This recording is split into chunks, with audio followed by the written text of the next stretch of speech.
Mesdames, Messieurs, bonjour et bienvenue sur cette page immédiate. Dans quelques instants, on va parler ski avec notre consultant montagne et ski, c'est Marc Garcia. Bonjour Marc. Salut Franck, salut l'autre personne qu'on va présenter. Voilà, il est directeur de la station de Valseny. Il est également président de la commission de la communication des domaines skiables de France et on va le rejoindre dans quelques instants. Mais juste avant, Marc, il va falloir que tu nous parles de son palmarès et de toutes ses compétences, bien sûr, Marc. Ouais, alors salut Dims, salut Yves. C'est un monsieur que j'apprécie fortement pour toutes les qualités qu'il a, humaines déjà. Alors Dims, surnommé Dims, il a été en équipe de France de slalom, hein, il a même fait des combinés.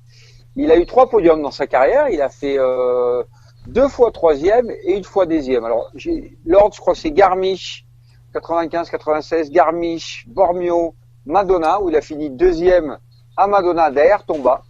Il avait fait 1 fois troisième derrière Tomba et Girardelli. Donc il avait déjà un super palmarès en slalom, Dims. Et puis après, il a pris sa retraite de skieur de haut niveau. Il est devenu chef, enfin directeur du service de Dynastar. Parce que tu sais, il y a le groupe Dynastar Rossignol.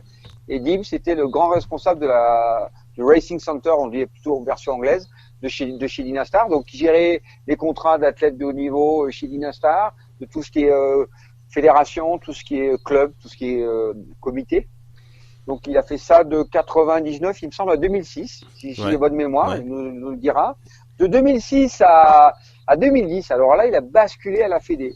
À l'époque, le président, c'était Alain Métiaz. Et donc, il y a un directeur technique national, mais il y a aussi un directeur technique alpin.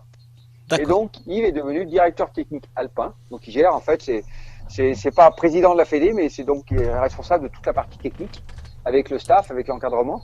Donc, il a eu un poste pendant 4 ans.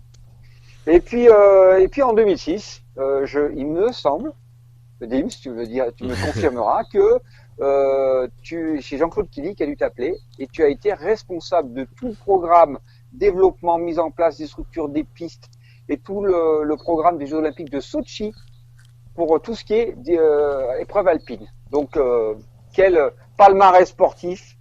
Maintenant, tu es directeur de la station de Valseny. Alors, moi, Valseny, Lens-le-Bourg, on fait un petit coucou à Laurent Gérard, Lolo. Tu nous expliqueras la différence. Directeur de la station et puis le poste au domaine de skiable de France. Donc, multicasquette, mon Dims.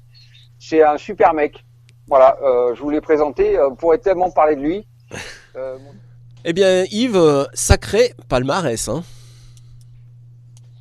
Oui, c'est une carrière qui date un petit peu, hein. C'est pas hier, mais bon, voilà, je suis assez fier de ce que j'ai accompli, même s'il y a toujours meilleur que soi, mais il y a aussi moins bon que soi. Donc, voilà. Oui, c'est déjà pas mal, mais ça t'a ouvert tellement de fenêtres, on va dire, dans ta vie après la compétition. Oui, bah c'est certain que la compétition, hein, c'est tellement formateur, et puis d'arriver justement à ce niveau, de se retrouver sur des podiums avec des Tomba, des Girardelli, ce sont des expériences inoubliables et qui forcément forment pour l'après carrière sportive. D'ailleurs, vous vous revoyez entre champions, Yves? On se voit régulièrement à minima entre champions français, puisqu'on a une association qui s'appelle l'AISF, l'association des internationaux du ski français, qui est très, très dynamique. Donc c'est toujours un bon moment de rencontre. Au moins 1 fois par année, on se fait un bon repas avec des échanges super sympas. Et sinon, avec les autres, à l'étranger, oui, quand on se déplace sur les compétitions, en général, on rencontre avec plaisir nos anciens adversaires qui sont devenus des amis.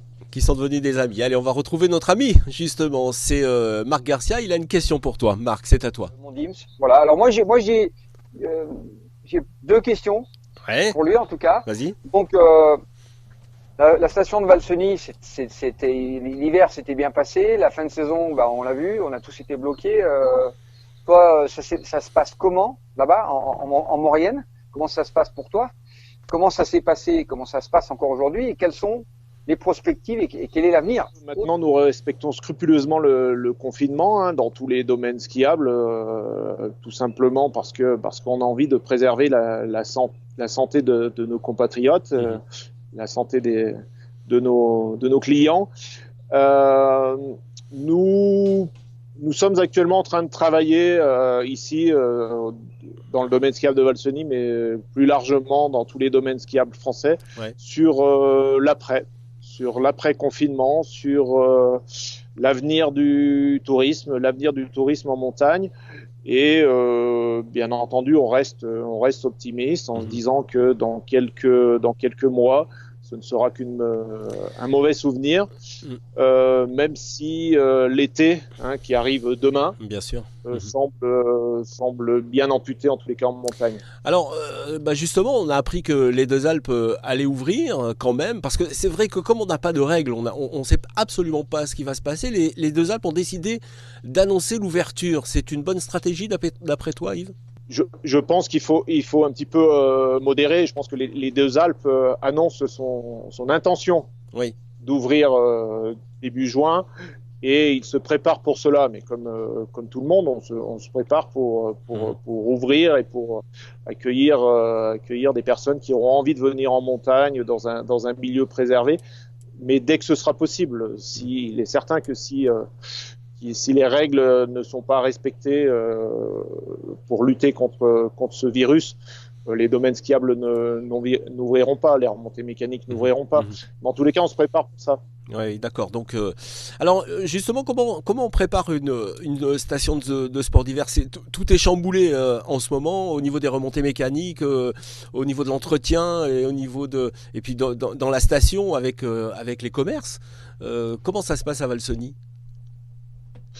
Oui, alors déjà la première chose, c'est une fois qu'on respecte les règles du confinement, c'est qu'on regarde les budgets, parce que forcément, on sait que l'économie pâtit fortement de ce maudit virus, et du coup, on se projette dans l'avenir. On est tous en train de travailler sur nos budgets prévisionnels, on est tous en train de faire des choix par rapport aux investissements, par rapport à nos salariés, qu'on a eu la chance de pouvoir mettre en activité partielle, et ça c'est quand même une belle initiative du gouvernement. Et quand je dis qu'on se projette, à court terme, à moyen terme, dans les mois à venir, mais également à long terme, parce qu'effectivement, si l'hiver prochain n'est pas aussi bon qu'on l'espérait, dû au virus, dû aux habitudes de consommation qui pourraient un petit peu évoluer, il faut qu'on soit très prudent. Alors justement, les partenaires de la station, mais également le partenaire du ski et de la montagne en général, là aussi les cartes vont être redistribuées. C'est très compliqué de voir à long terme. C'est très compliqué. Alors là, on va dire les plus optimistes se disent qu'on va pouvoir repartir dans quelques mois. Peut-être on pourrait dire ça comme ça, les plus réalistes se disent que de toute façon ça va être difficile cet été de réaliser des investissements, de faire des travaux, de repartir comme avant. Donc on va mettre un petit peu certains investissements, certains projets en stand-by et attendre que tout ça reprenne l'année prochaine, qui, on l'espère, pourrait être du coup une année normale avec même beaucoup d'activités, et ce qui permettrait à l'économie de la montagne en général de reprendre un petit peu de vigueur. Alors, on va retourner avec Marc Garcia qui a une autre question. Marc, c'est à toi. Et le dernier point, les athlètes, la Fédération française de ski. Toi qui as quand même été DTA, c'est quoi l'avenir ? C'est quoi l'avenir de la fédération ? Mais c'est quoi l'avenir au niveau de la FIS, en termes de compétition, en termes d'organisation de compétition? Quelle est ta vision des choses, mon Dims ? Alors, il est certain que la situation actuelle, qui a contraint tout le monde de mettre ses activités un petit peu en stand-by, en sommeil, y compris les domaines skiables, va forcément impacter le monde de la compétition, le sport. Déjà parce qu'il n'y a plus la possibilité de s'entraîner, il n'y a plus les terrains de jeu praticables actuellement, mais peut-être aussi dans les mois à venir, et notamment sur les glaciers, parce qu'on ne sait pas si on aura la possibilité d'ouvrir. Ça va aussi avoir un impact au niveau budget, au niveau budgétaire, puisque l'économie de la montagne souffre actuellement, mais comme toute économie d'ailleurs, Et forcément, voilà, les fédérations et les athlètes, le monde du sport qui vit beaucoup de subventions et de subsides, va devoir faire avec un petit peu moins. Après, je pense que, j'espère en tous les cas que ce sera assez équitable, parce que c'est toujours la problématique dans le sport, on l'a vu pour les Jeux de Tokyo. Ouais. J'espère qu'il y aura une certaine équité, c'est-à-dire que la règle sera la même dans tous les pays, et que si, par exemple, personne ne peut skier jusqu'au mois de septembre, bien sûr, si tout le monde est à la même enseigne, je dirais que c'est sportivement équitable et qu'il n'y aura pas de gros soucis. Mais par contre, ce qui peut être problématique, c'est que si la règle n'est pas la même d'un sportif à l'autre, d'un pays à l'autre, et là, en termes d'équité sportive, ce sera dur. Alors, en tant qu'athlète aussi, c'est très compliqué parce que un athlète doit toujours s'entraîner, doit toujours entretenir son corps, son mental. Là, tout est à zéro. C'est même plutôt, j'allais dire, c'est peut-être même dangereux de reprendre d'un seul coup, quoi. Ce qui est très compliqué selon moi, c'est de ne pas avoir d'objectif précis. Ouais. Et on est tous dans cette situation actuellement. On ne sait pas quand est-ce qu'on va sortir du confinement, on ne sait pas comment on va en sortir. Et les athlètes actuellement ne savent pas quand est-ce qu'ils vont pouvoir reprendre un entraînement normal, quand est-ce qu'ils vont pouvoir refaire des compétitions aussi. Donc là, c'est difficile. Il faut arriver à se maintenir, mais quelque part sans se griller. Il est possible que des athlètes sortent du confinement en étant déjà un petit peu fatigués, usés, surentraînés, parce qu'ils se seront pendant 2 mois, 3 mois fatigués, usés à espérer que demain sera la reprise, alors que la reprise sera peut-être dans quelques semaines. Et puis rester au sommet, je veux dire, évidemment on a tous en tête Alexis Alexis Pinturo qui est frustré de cette saison. Est-ce qu'on peut ressortir aussi fort que l'année qui vient de passer ? Oui, je pense que de toute façon les top athlètes au moment où tout ça s'est arrêté, les tops ne sont pas arrivés là par hasard, ils ont quelque chose en plus, et quand ils auront aussi cette capacité à reprendre plus facilement que les autres. Je dirais que le plus compliqué, c'est les jeunes athlètes qui sont en devenir, en formation, qui eux arrêtent complètement leur formation, et ça risque de créer un écart d'ailleurs un peu plus grand entre les athlètes aboutis comme Alexis et les jeunes qui montaient mais qui avaient encore besoin de beaucoup plus d'entraînement pour réduire ce gap. Ouais. Allez, on va parler un petit peu de Valseny, bien entendu. Valseny, c'est 5 communes qui se sont regroupées, Yves, c'est ça ? Oui, donc Valseny, c'est le regroupement de 5 villages. C'est une station historique qui a plus de 50 ans, qui était déjà le nom qui avait été donné avec le regroupement de 2 villages. Mais maintenant, depuis 3 ans, ce sont 5 villages qui se sont regroupés sous ce nom. Ouais. Et on arrive à simplifier, même si notre ami Laurent Gérard aime bien plaisanter là-dessus. Il y a tellement de noms, Lens-le-Bourg, quartier du Haut, quartier du Bas, Valseny. Il en joue beaucoup. Ouais. Mais voilà, il faut retenir que Valseny maintenant, c'est la réunion de 5 beaux petits villages qui gardent chacun leur charme. Et c'est une belle petite station. Je suis d'ailleurs face au domaine skiable et je vois le sommet à 2800 mètres encore enneigé. Tiens, à propos de Laurent Gérard, il y a un théâtre, il y a le complexe de Laurent qui porte son nom. Il a vraiment mis son nom sur Valseny, Laurent Gérard. Oui, Laurent, c'est vraiment quelqu'un qu'on apprécie beaucoup, qui est quelqu'un de très talentueux comme on le connaît, qui est très connu et qui est à la fois simple. On adore le croiser à Valseny.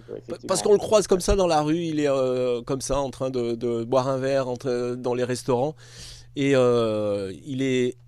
c'est un habitant de la station. Ouais, c'est quelqu'un qui, il se lève, il sort de son chalet, il va au ski, il salue tout le monde, il est comme chez lui, et on est content de l'accueillir comme ça. Il y aura quelques nouveautés sur cette saison prochaine qui va arriver. On le sait, on va être un petit peu optimiste sur la station de Valseny. Quelques nouveautés de pistes, de télécabines, de remontées mécaniques.